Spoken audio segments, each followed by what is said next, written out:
It is Black Widow! I've been looking for an opportunity to cast this guy. He always has his data privated, but we finally found one as David Kim. Good lad, 260 games played now, 57% win rate. 13 hours ago was the last he played. He's active. He doesn't private his data. He lets us in. He lets us take a ganders. And he will be this time up against Black Widow, who at the time, David Kim is 55th on the leaderboard, and Black Widow is climbing currently, sitting at 64th with 184 games played. And I thought this one would be intriguing because Abbasids have been getting picked a lot more the last few days. But this is going to be Abbasids up against France. France being a Civ that likes to rush early against Abbasids, a Civ that definitely isn't against going into spears in the early game. In fact, one thing we have seen a lot of high-level players start to engage with even more now with the Abbasids is their ability to build out in the field. And to do so, they tend to utilize the spearman. They find that additional value, that va-va-voom. So let's see how this one plays out on the openings. Let's see if this is going to be a game where David Kim says, me France, me knights, or if he's looking for some sort of TC booming. I imagine it's going to be some sort of balanced aggression with an eyeball on the castle age time to really accelerate that military presence for David. Just because if you get into a TC rush, while you do produce villagers quicker, remember that the difference is that while you produce them quicker per age, 18, then 17, then 16, as you know, age up, the difference for the Abbasids is they tend to boom into a second and third TC quicker than any other Civ, courtesy of the fact that, well, the House of Wisdom and going into the fresh foodstuffs by going economy wing at the start makes it very cost effective, right? You can see right here, it's a 50% reduction in the cost of villages, which means that usually one of the big limiting factors on TC booming for players is they don't actually have surplus food to support multiple TCs. That's why we see a lot of these Abbasid players able to support 2, 3, 4 TCs at absurd timings is because they are making a more efficient economy, right, in their investments. So opening-wise, David, 4 people on the gold. Both of them actually 4 people on gold. Really important for Black Widow here. You don't want to be left behind. Remember that you can't tech up as quickly as your opponent, so you want to actually start that tech ticking as quickly as possible as it's fixed at 2 minutes. Meanwhile, David can ramp up quicker if he chooses. David could also opt to go into Pro Scouts. This is one of those matchups where you should have the lion's share or the entirety even of deer on the map, courtesy of the fact that you're playing against Abbasids, Abbasids being one of the weakest civs when it comes to going for Pro Scouts, as they can go, obviously, into a stable at Tech 2, but they don't have any booster to the rate which they build units, right? And up against the French, remember the French, as their tech up building, they will build the cavalry-producing structure, and then also they'll produce units out of that 20% quicker. So, Eco Wing already underway for Black Widow. Black Widow, I'm trying to think how he wants to play us in the mid-game, what his end goal is, right? Because usually when you look at these matchups straight away, although the conditions will change, you've got to have a win condition in this, right? You're up against France. You have to understand the strengths and weaknesses. I think for Black Widow, his strength in this game is actually quite early. I don't like the idea of him playing hard into castle, simply because while he'll have the siege crawl, he needs to actually have a foothold in his opponent's base before then. Because if you end up going for the siege crawl, waiting until castle age, building into man-at-arms, you're going to be up against the French. And the French have access to arbaletriers. And arbaletriers are actually fantastic against man-at-arms and archer compositions, courtesy of their ranged armor increase and their bonus damage against heavies.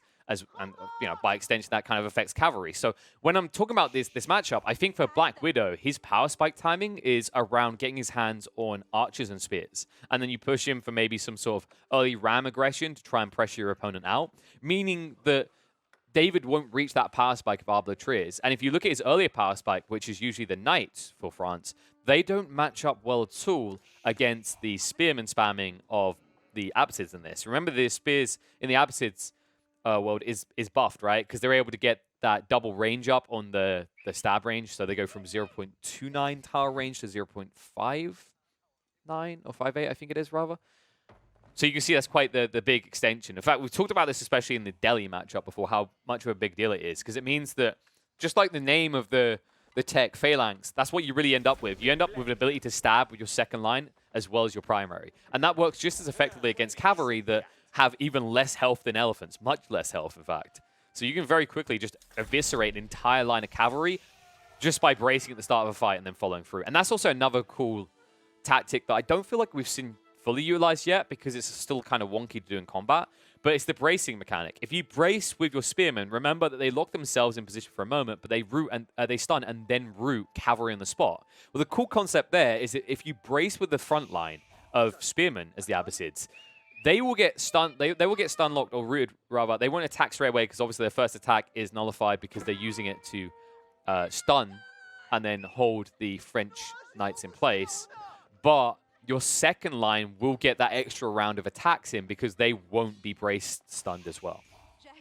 So just cool small mechanics. Mechanics that I expect to be utilized more and more as time goes on. Nice move by David there to snipe out the scout. I think Black Widow, yeah, this is a critical error. I'm kind of baffled that he done this. Being this high up on the leaderboards, he should know by now that it's not even meta for a bad reason. It's just logical that you build 2 scouts. Double scout is always the way. Reason being is that you are able to maintain vision across the map, and also you don't get kind of zerged in the early game with 1 or 2 scouts. And if that happens, you have this situation now where David controls all vision on the map. And if we look, we can see that, right? This is all that Black Widow knows. He sees deer, and he sees only his own structures. That's literally it. And now with the aggression on the mining camp, this is frustrating because Black Widow had barely any gold. He's going to be forced in the racks. This probably should have been his sooner. And with the knight showing up, he'll wish it was here sooner. And second TC currently underway. I do like that Black Widow at least kept this condensed. I think when you're up against an aggressive civ like the French, you can't be greedy with your TC placements. I've seen players gamble, be greedy, shift this out further, and there's certain civs you get away with that in. And the reason you want to do that, by the way, is it creates efficient pocket economies, right? If you have all your TCs next to each other and you drain all these resources quicker as a result, then you have a longer move to shift your workers out to these extended lines elsewhere, right? The stone outcropping here, the second gold vein, the berry bushes. You end up wasting a lot of efficiency in your economy, shifting your villagers between the different locations. That's why we see people try to aggressively TC. But in this matchup, you just don't want to be doing it at all. It's just too much exposed economy immediately, especially if your defense force is going to be spears. And there we go. Deer Carcass is now being... Oh my god, no! Wait, did he sneak in? Wait, I think... Okay, he either ran around the side, which is plausible. It kind of looks like it might be feasible here, but I don't think that's what happened. I think what happened was... I can't remember if 1 or 2 of these were outside. I think one of them might have been on the edge. Because one thing I think you can do as the scouts is if you see the deer like this right up against the wall and you kill them, you can actually pick up their carcasses through the walls. You definitely used to be able to do this. I don't think they've ever fixed it because it's such a inconsequential thing most of the time. It's a minute detail, right? So it probably gets overlooked. But that might have been what allowed him to pilfer an extra carcass here and make off with the goodies. And there we go. Now Black Widow finally getting down that outpost to protect his economy. Second stable being dropped as well.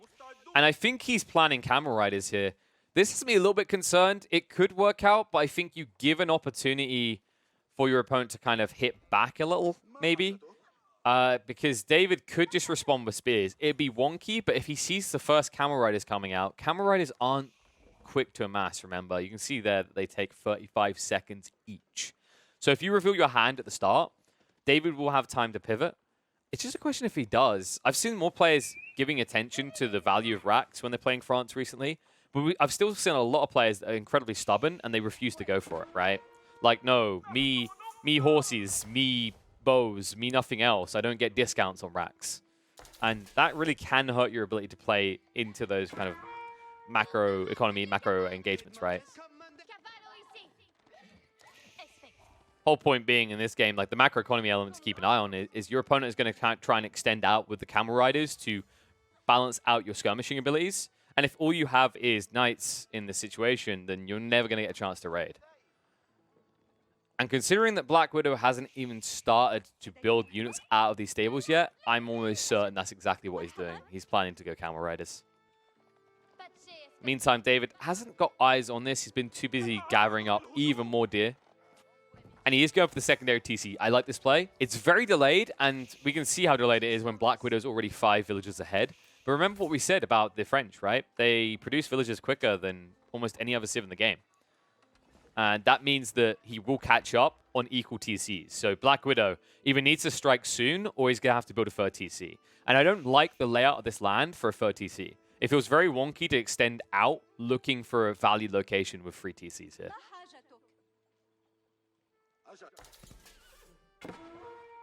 French Knights in again. Just being a little bit frustrating.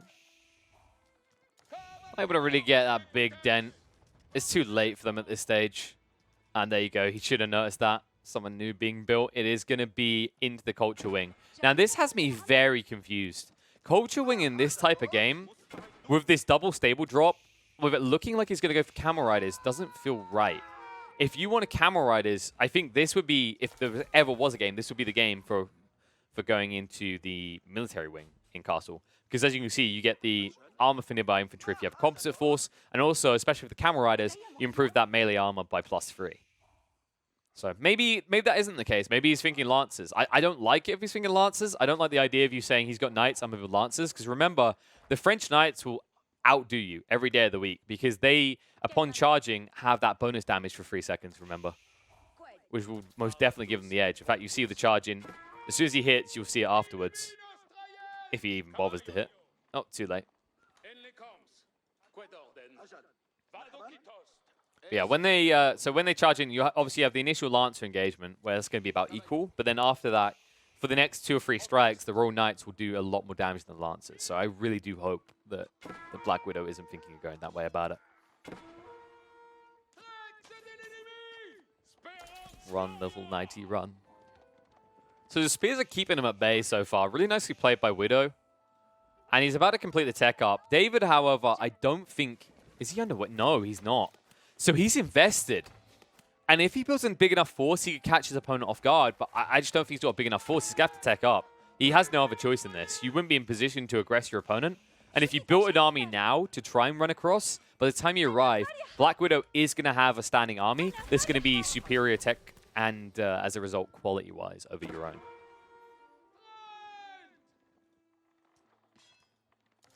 There we go. Tech up complete. Second racks now being dropped. Nice hits here onto the Villies. Is going to be forced away now. And I believe he will get the Knight out successfully, so doesn't even lose that. Has got Chivalry, so they'll slowly heal over time. But now we should see the tech boom, right? David, just shy of the gold, and then he's probably going to invest, I say 11 villages. Oh, dude, look. Oh, my. Oh, it feels so good when you're right. Not close, but exactly right. That's a good feeling. So 11 villages on it. It is going to be the guild hall as usual, easily protected between the 2 TCs, keeping a very kind of condensed economy, understanding that he might come under fire now that his opponent is able to build a military force. And in the meantime, I love the way that this daisy chain has been occurring from Widow. Branching out, getting onto the berry line, because remember, the Abbasids gather quicker from berries than other civs do, as well as increasing the quantity that is in each of these berry bushes by doubling up from 250 to 500. It means that he's going to actually have a nice stacked economy, and at the same time, he's branching to give himself that booster from the House of Wisdom. You can see he's up to 21 structures already, getting close to that level 2 unlock, where he gets an extra 5% on the gathering rate compared to the previous tier, as well as increasing that research speed by 15%. Knights, a little raiding is done. David has a better economy now. He's outscaled Widow. Widow's behind on the eco count. And now tech up complete. But here come the Mangonels. Here's the power. This is what we want to see out of Black Widow. He understands his timing. He understands how thin it is and how quickly he has to act. He understands that the importance of these spearmen is in their ability to build in the field, not just to counter out the Knights. And he has gone for the Lancers in the end. So these Lancers will do God's work against any Archers coming out.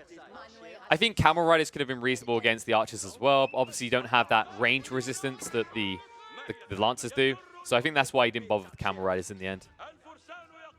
Lancers need to be careful. Archers force them away. In the meantime, 3 Mangonels about to be completed. And David, his military force is a bit lacking right now. In fact, if I was Black Widow, maybe you just drop some archer ranges. You got to keep that composition right. But he doesn't feel threatened enough. He doesn't worry about the Knights. He feels like he can hold them with Lancers and Spears, which makes sense. So he doesn't feel the need to go crossbows. And even if he sees a few archers, 3 Mangonels should be enough to scare David away entirely. And there we go. The hit's in! Oh my god, that was way too close. David backs away just in time. And now the Mangonels will slowly start sieging through the racks. You can see they actually do pretty damn good damage. Over 300 damage, so 100 damage per salvo isn't bad for a ranged unit at this stage that's meant to mainly just be the counter to clumping, right? It's not even meant to be good at this. And Man-at-Arms now coming out. So David, he did do what we were talking about, going into the racks. Didn't want the spears, though. Instead, prioritizing these Man-at-Arms. We have been seeing a little bit more out of the French players now. There's no special benefits that you get as French, by the way, with your Man-at-Arms. They're not stronger. Knights is meant to be your play. But obviously, these are more cost-effective. And if you go static on the defense, it can be a great solution. And it is going to be very effective against the spears, remember. Your opponent has only shown spears and lances so far. Man-at-Arms handle both of those reasonably well. But they do not handle the siege that's occurring. He needs a siege workshop. He needs some sort of play to get on these Mangonels. You either need a siege workshop, or you need to force an awkward fight where you could actually raid in and snipe out the Mangonels with your knights, right? But he needs plenty of gold for that, and that's why he prioritizes this. David, he shifts out to the left. He gets on this gold vein. He's sacrificing infrastructure in the meantime, but he's at least going to get gold for an initial trickle out of units, because that's his limitation right now. Spears holding. Pushes back against the Knights. Wrap around from the Scouts is good from David. He's straight in. One Mangonel already gone, but the Mangonel salvos, they find their value. The ranged army's already gone. David, he has nothing left. Even if he gets rid of the Mangonels, they've done their work. They've wiped David's army, and now Black Widow is on cleanup duty. And just like the spider, if you get close, if you come in for a little bit of love tapping, you are going to be eaten at the end of the session. As Black Widow consumes everything in sight. He runs straight into the eco lines, garrisoning coming out from David. But David, what do you do now? You're not scaling anything. You're not gathering food. Your gold is not good enough because you don't have the infrastructure to push anymore. And that just might be good enough. I do not see how David does this anymore. And as a result, he does call the GG. What a play out, Black Widow. I love the timing. I love the patience coming out. I was a little bit hesitant about the Lancer play, but I think he played it right due to the trip Mangonel. I do think David got caught a little bit off guard, and his infrastructure layout was a little bit too exposed. The move into barracks to spam up Man-at-Arms is a good idea, but you still suffer from this issue of the Mangonels, right? And although he tried to replace into the Arbalatriers a little bit later, he tried to actually fix the weaknesses in his formation, I think it came way too late in the game to actually have any impactful difference. And the biggest detail to highlight here is his gold line. His gold line is exposed. That delay, putting him behind by 30, 40 seconds on getting that new batch of units out, is the exact edge that Black Widow needed to close this out. If it wasn't for that, I think this game drags out, maybe goes another 5-10 minutes, could possibly go either way. There's bounce back points for for David Kim. But because he finds that early on, because he starts sniping onto it, and because it's Mangonels that you cannot pressure, you have to run your goal line so far away. And it stunts your growth. And while you are not growing, your opponent is just continuously pushing out new units that will also be units that will function as siege builders later on if he ever loses those Mangonels. And that really is the difference maker. Abbasids, I love to see the return to them as a powerful Civ, right? Are they top 3? Probably not, but they definitely have their pass spike timings, and they've definitely been underrated by a lot of players. And we're starting to see just how strong they can be. When you give them an inch, they 100% take not just a mile, they also take the Lamborghini, the racetrack, and all the petrol in your local station.